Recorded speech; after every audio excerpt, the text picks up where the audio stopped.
Jay here for Stretford, Paddock. This is the Paper Talk. As you can see, we're live in the studio, so get involved in the chat and the comments. Going to be talking about all the latest Manchester United news. Going to have a little bit of reaction to last night. A lot of anger towards the commentators as much as there was towards any Manchester United players for what was a little bit of a disappointing draw, if we're being honest. Drawing at Burnley isn't a good result, although there were some positives from that performance, least of all Benjamin Sesko's 2 goals, although some people don't see it that way, but we'll get into all that. We'll also be talking about what is going on with Manchester United in terms of the manager.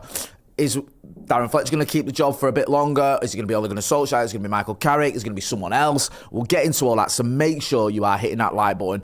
Good to see some of the usual suspects and some new people that I've not seen before in the chat as well. Akash Kaiser, Raven78, Kamikaze K, Dan United 94, Heaven Soul. A few people asking about the suit. The suit's been retired. Yeah, we'll bring it out now and again. I only bring it out for Burnley away. So, big occasions, that's when we get the suit out, yeah, not just run-of-the-mill stuff. Let's talk about Darren Fletcher then. He gave a post-match reaction. I didn't expect him to, because he's the current Manchester United manager. And he was disappointed, I think, with the draw. You can see it there, you can see some quotes. He said about disallowed goal, 30 shots, lots of attacking play. It's kind of amazing that Manchester United drew. This isn't MUTV, he says, with a United thing on it. I'll give you my opinion, and I'm annoyed that we didn't beat Burnley. We should be beating Burnley, but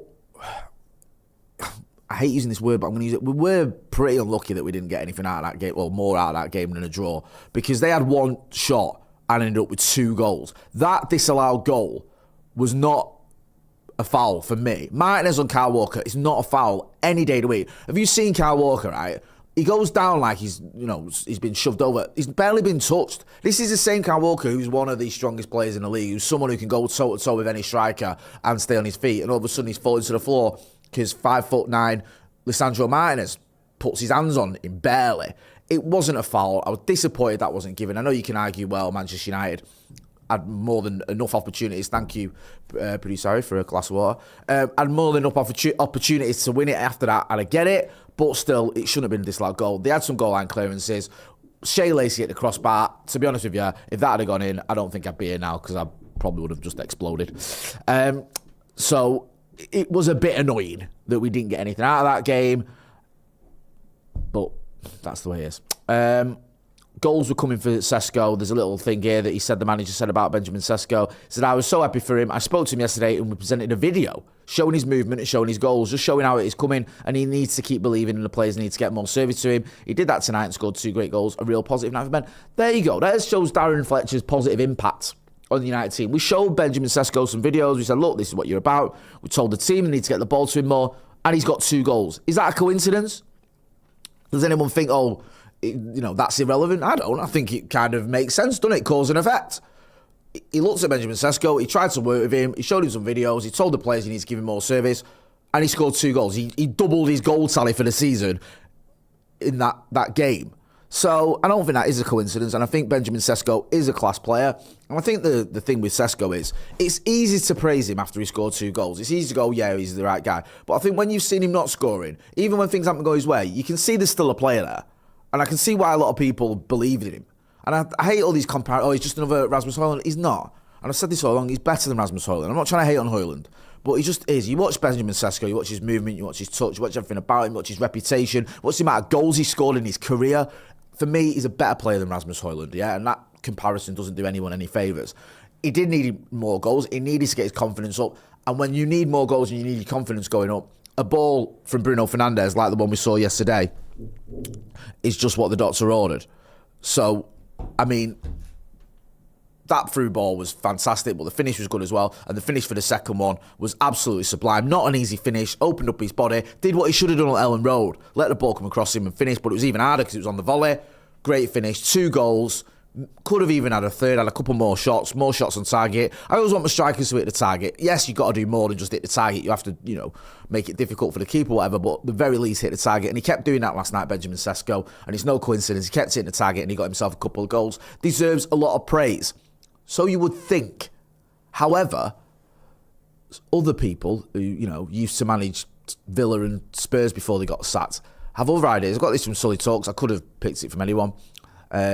Tim Sherwood, failed manager, said at half-time on Sky Sports that Benjamin Sesko shouldn't wear a United shirt again. I mean, what's that? For starters, what is that? he shouldn't wear a United shirt again. What are you on about? That's just ridiculous. That's just hyperbole for no reason at all. Like, obviously, he should wear a United shirt again. What, he should just be subbed at half-time and sold? Get a grip. Anyway, scores a brace in the second half. After Sesko scored a brace, instead of praising him, he decides to attack him again after the game and says he's not good enough. Absolute disgrace of a pundit. I agree with that. I watched the clip. There's a clip doing the rounds. You probably see it. You've seen it. After the game, and I just think it's ridiculous. Like, look, you can think Benjamin Sesko hasn't done enough in the United shirt. I understand that argument. I get it. Going into that game, he had 2 goals all season. That's not great when you're a Manchester United player, especially when those 2 goals came in a, what was it, a 10-day spell, sorry. However, you see that second half, you see him doing the things you want him to do. Scoring goals, getting in good positions, finishing well, testing the goalkeeper. And you still think he's not good enough. You still criticise him. It's just not good enough, that, from Sky. He needs to get better pundits on. I think Tim Sherwood is a dinosaur, to be honest with you. I don't even know why they have him on there. I've never watched him and thought, oh yeah, that's really insightful. He knows what he's on about. I know he's been a player and a coach at the top level. I mean, he was part of that Blackburn team that picked us to the title in 1995. I'm surprised, actually, United haven't given him a job as director of football. But I don't think he's someone who you watch and go, oh yeah, I didn't think about that. Oh, well, that's really insightful, that. Oh yeah, I can see what you're on about there. It's just nonsense and bluster. Let me know what you think. Do you agree? Do you disagree? Do you think that he knows what he's on about? Do you think he doesn't? Santa Not says, Tim Sherwood being Tim Sherwood. So easy to be a pundit now. Martin P says, Wally of the Week, Tim. Someone, what? Oh, sorry. Zubair Ahmed says, this is very disappointing, Jay. Where's the suit? Zubair also says, classic Penfold behaviour. If you know, you know.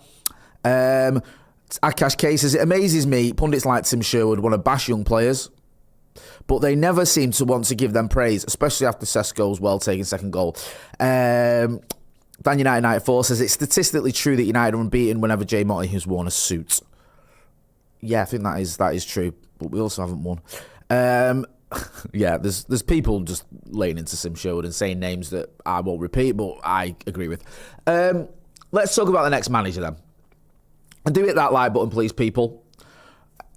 Michael Carrick, this is from The Guardian. Michael Carrick has edged closer to Ole Gunnar Solskjaer in the bid to become Manchester United interim manager, though the Norwegian is still the slight favourite, The Guardian understands. Olma Barada, the chief exec, and Jason Wilcox, the director of football, will not make an appointment until interviewing both men face-to-face, with the current interim, Darren Fletcher, leading United to a 2-2 draw at Burnley on Wednesday. The interviews are expected to take place on Thursday and possibly Friday if required.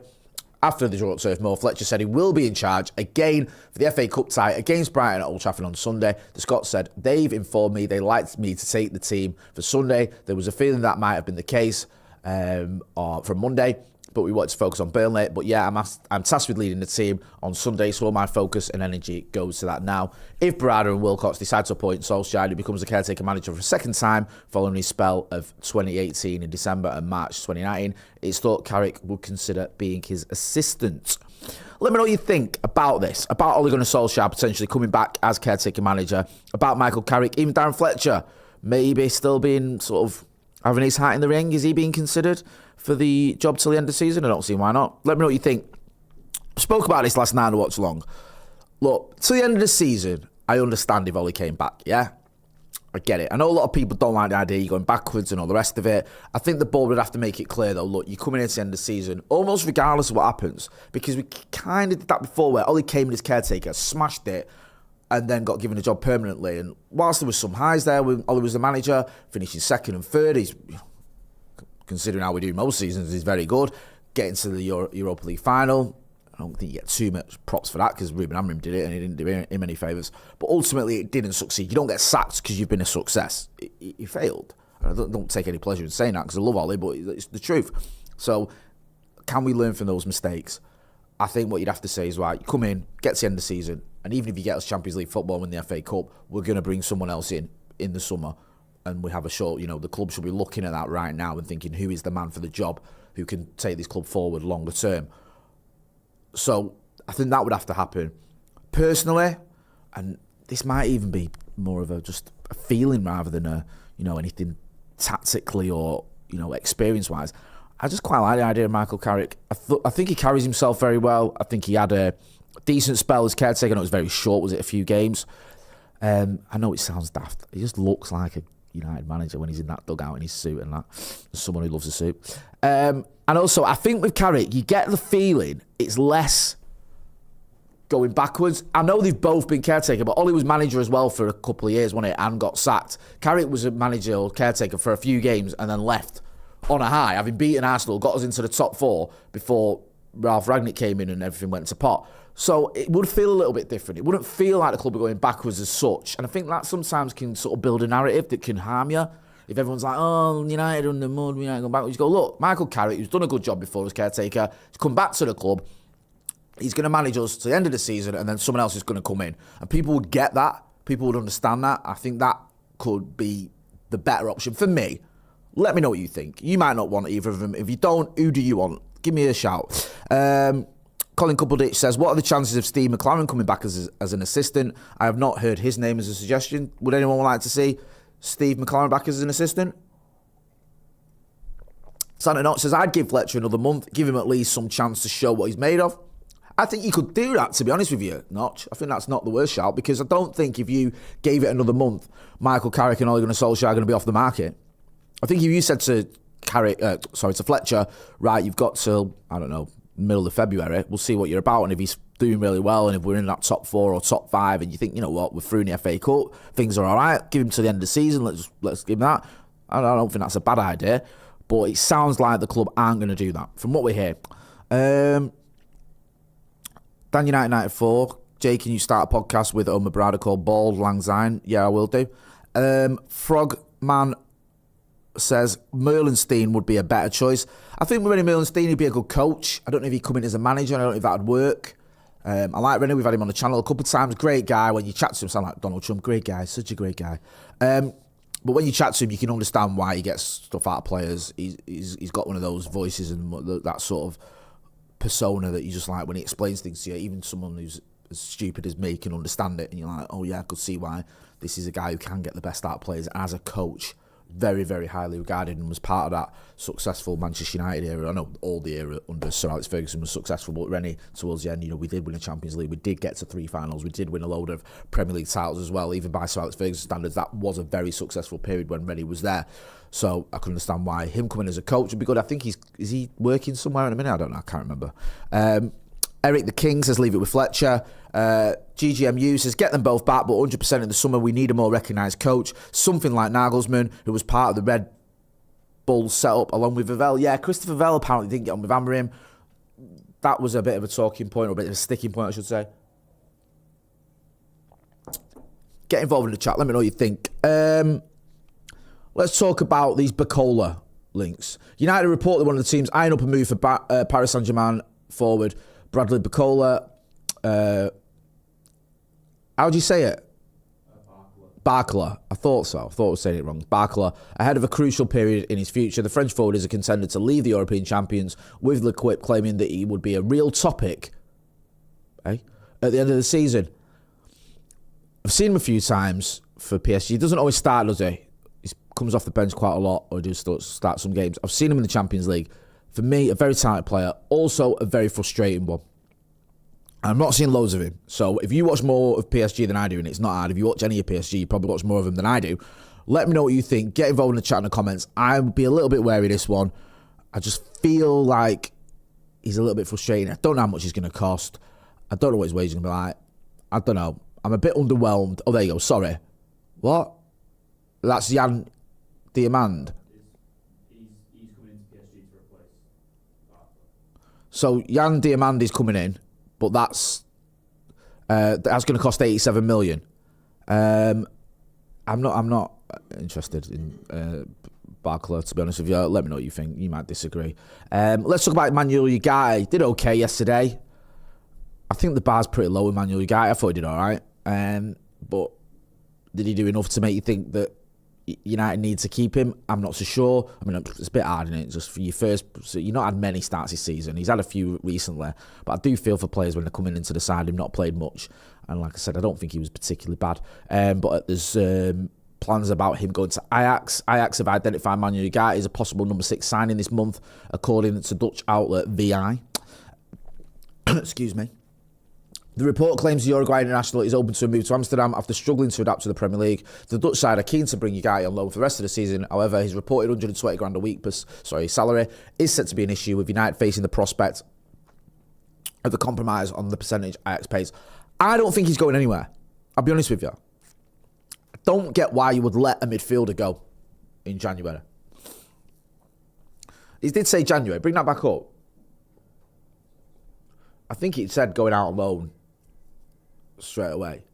Yeah, this month. Yeah, why would you do that? He's playing for Manchester United at the minute. He's playing under the caretaker manager. He played under the previous manager.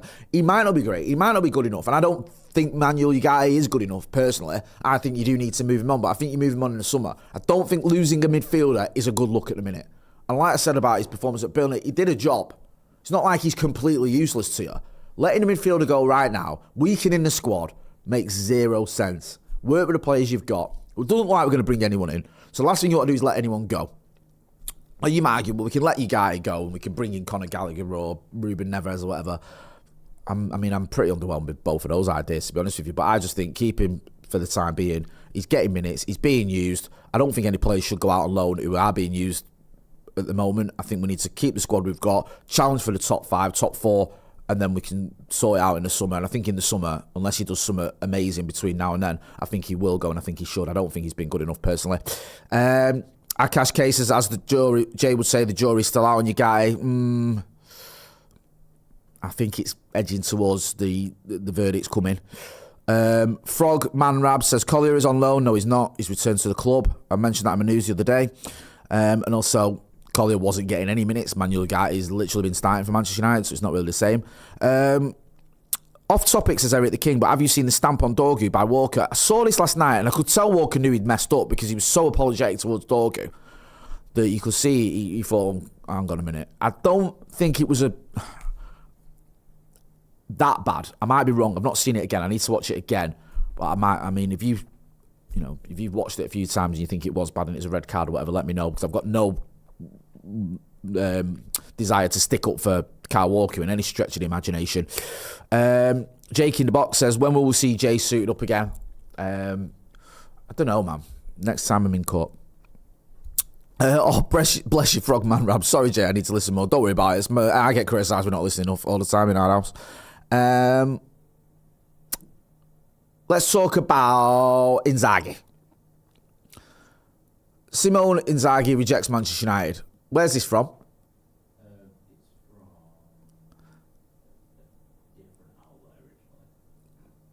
This is where, from Tuto Sport. See, they're teetering on the brink, them, aren't they?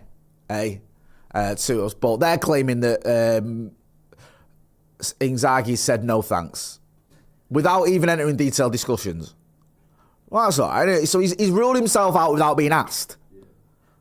Okay, sound. Well, just so we're clear, I've ruled myself out as well, yeah? I've said no thanks to the manager's job because I've got no experience of managing a football team or playing at the highest level, or any decent level. So I'm ruling myself out as well. Thanks for clearing that up, Simone.